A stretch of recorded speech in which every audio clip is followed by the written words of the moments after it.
Kenapa milih UIN Raden Mas Said Surakarta untuk melanjutkan pendidikan? Gimana nih rasanya jadi anak rantau? Terus rasanya gimana? Pertama kali menginjakkan kaki di Solo. Menurut kamu apa nih perbedaan dari kotamu sama kota Solo?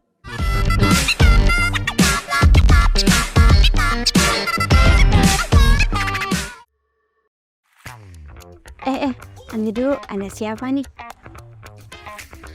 Assalamualaikum warahmatullahi wabarakatuh. Ketemu lagi bareng aku Farah dalam program Obrolan Kampus. Nah, di Obrolan Kampus kali ini sedikit berbeda dari episode-episode sebelumnya yang membahas tentang PBAK. Pada Obrolan Kampus kali ini kita akan bahas tentang mahasiswa perantauan. Nah, untuk menemani keseruan ngobrol selanjutnya, aku udah ditemenin sama Najla, mahasiswa rantau yang datang dari Ternate. Ayo, Najla, kenalin dulu siapa namanya dan dari prodi apa. Oke, perkenalkan saya Najla Firisal Hadad dari Program Studi Komunikasi Penyiaran Islam dan saat ini menempuh di semester 3 dari Fakultas Usul dan Dakwah. Iya. Nah, sebelum masuk ke pembahasan nih, boleh tahu nggak sih kenapa milih UIN Raden Mas Said Surakarta untuk melanjutkan pendidikan?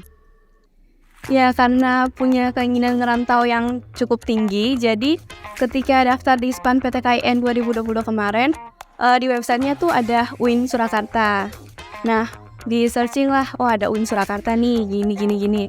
Terus ke bawahnya lagi ada program studinya. Nah, program studi yang sedang saya tekuni ini waktu itu melihat nama komunikasi penyiaran Islam ini tuh kayak masih asing dan ya tertarik gitu kan. Jadi ya di searching lebih dalam lagi. Dan ya karena tertarik, udah milih itu. Juga karena kebetulan kakakku lulusan dari UNS, jadi dia membawa kesan kota Solo. Jadi mungkin itu bisa menjadi motivasi dan inspirasi aku untuk memilih UIN Surakarta ini. Nah, terus gimana nih rasanya jadi anak rantau? Rasanya nano-nano ya. Kalau kadang mood kita pengen senang ya senang-senang. Kalau moodnya lagi down ya kita kadang feeling lonely. Kita pengennya ngegalau gitu. Nah, aku ketika awal ngerantau itu memang cukup ngerasa berat banget ya. Sulit karena ini pertama kali aku keluar daerah ke suatu kota yang besar, kota yang berbeda kultur sosialnya. Juga sebagai kaum yang minoritas di sini, jadi cukup sulit gitu. Tapi pertama kali ngerasain homesick nggak? Nangis, aku pengen pulang, kangen gitu, ngerasain nggak? Untuk homesick yang kayak gitu nggak, tapi lebih ke sempat nyerah sih, pengen kayak udahin aja deh, udah nggak mau lanjut gitu, pengen pulang. Tapi balik lagi, ingat perjuangan awalnya gimana gitu, dari mulai biayanya, capeknya, terus ada doa dan harapan orang tua juga, dan ada keinginan dan impian yang ada buat dari diri aku sendiri. Itu sih. Terus rasanya gimana? Pertama kali menginjakkan kaki di Solo, kamu bahagia atau justru takut atau gimana? Dua-duanya sih. Tentunya sangat bahagia ya, apalagi karena emang awalnya tuh tertujunya ke Solo gitu, pengen ke Solo karena Solo ini masih kenal dengan kota besar yang tidak terlalu ramai dan masih sangat mudah akses, terus harganya terjangkau untuk mahasiswa, kemudian masih sangat aman dan nyaman untuk jadikan kota belajar. Itu sih, dan takutnya pasti ya, awalnya takut dalam beradaptasi, gimana nanti pergaulannya gitu, itu sih. Kamu ngalamin culture shock nggak? Entah dari makanan mungkin? Iya sih, kalau makanannya kurang sih ya, tapi mungkin ke culture shocknya bahasa. Di sini tuh gak expect kalau di sini tuh bakalan semuanya tuh pakai bahasa Jawa gitu ya. Jadi aku kurang mempersiapkan di bahasanya, itu sih culture shocknya. Tapi ada dong temen yang baik hati untuk translate. Oh tentunya ada, banyak sekelas ya. Setelah semuanya pada terbuka, pada pengen ngasih pelajaran tentang bahasa di sini, kulineran dan yang sebagainya. Terus sebagai anak kos ya tentunya, gimana sih caranya mengatur keuangan? Waduh, uang nih masalah yang paling sulit ya.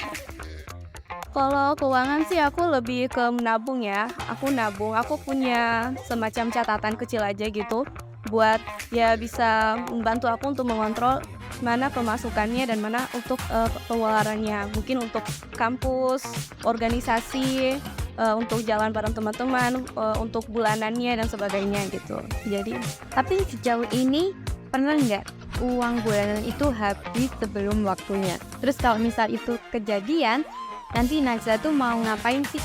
Gitu. waduh, gimana ya? Bahaya sih kalau udah habis belum pada waktunya ya. Tapi ya alhamdulillah ya sejauh ini belum belum sampai ngerasa hal itu. Ya apa ya? Jadi nggak ada tips and triknya ya. Tapi selain sibuk kuliah, ada nggak pekerjaan sampingan atau mungkin kesibukan lainnya? Untuk pekerjaan sampingan masih belum. Aku masih pada urusan kuliah sama organisasi dan mungkin lebih masih pengen senang-senang bareng teman-teman gitu. Jadi mungkin ya semester yang nanti. Ya nanti magang juga kan? Ya pastinya. Terus selama ini ada nggak pengalaman berkesan selama kuliah? Udah hampir 1 tahun ya tentunya. Banyak ya, kalau pengalaman tuh banyak. Tapi yang paling sering yang selalu aku temui itu ketika hubungan antara dosen dengan mahasiswa. Mungkin nggak semuanya ya, tapi yang beberapa yang aku lihat, yang aku alami itu bagaimana kedekatannya itu sangat erat gitu hubungannya. Komunikasinya itu tidak terlalu canggung. Ya mungkin karena jurusan komunikasi ya, jadi efektif. Tapi ya dosen dengan mahasiswa itu punya kedekatan tersendiri, ada bercandanya, asyiknya. Terus penyampaian materinya itu dosen itu begitu detail, sangat menjadi satu dorongan aku lebih semangat untuk belajar di UIN ini gitu. Itu sih. Terus menurut kamu apa nih perbedaan dari kotamu sama kota Solo? Tentunya sangat berbeda dan banyak ya.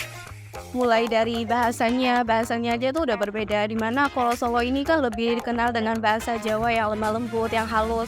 Nah kalau di Ternate kan kita lebih intonasi bicaranya yang lebih tinggi, yang lebih keras ya, namanya juga daerah timur kan. Terus dari makanannya, kalau di sini kan yang manis-manis. Kalau kita itu lebih ke yang petis, asin sama yang asam gitu. Terus sama alat transportasi yang disediain pemerintah. Aku sering naik ini namanya BST. Jadi itu untuk akses aku ke kota Solo, Kartasura ini aku naik BST itu. Itu waktu 2022 kemarin itu bayarnya 3.000. Masih gratis. Tapi mulai 2023 awal itu sudah berbayar 3.000 tapi dikhususkan untuk anak sekolah dan lansia itu gratis. Nah, itu yang belum ada di kotaku. Itu. Terus nih, terakhir nih, ada nggak saran buat maba ataupun mahasiswa lain yang juga lagi ngerantau nih? Kalau saran mungkin belum ya. Soalnya aku juga masih ngerasa baru juga, jadi lebih ke persiapan ya. Mungkin yang bisa aku kasih itu adalah mempersiapkan diri. Kita harus kenali dulu apa niat dan tujuan kita awalnya tuh apa. Kemudian mempersiapkan mental.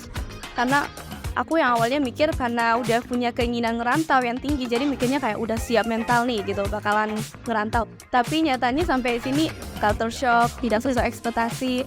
Jadi ya mental itu sangat penting. Dan yang terakhir fisik sih. Kita harus sehat, harus benar-benar kuat hadapin segala hal yang akan kita lalui. Kalau sudah memutuskan apa yang kita putuskan ya harus konsisten. Dan yang paling penting adalah kita harus punya prinsip. Itu sih dari aku. Nah, itu tadi Geta, akhir dari obrolan kamu kali ini. Aku ucapkan terima kasih kepada Najla yang sudah berkenan untuk hadir di studio Permata Televisi. Semoga apa yang kita obrolkan tadi dapat memberikan manfaat untuk semuanya. Aku, Farah, beserta kru yang bertugas, pamit undur diri. Sampai jumpa di obrolan kampus selanjutnya. Wassalamualaikum warahmatullahi wabarakatuh. Dan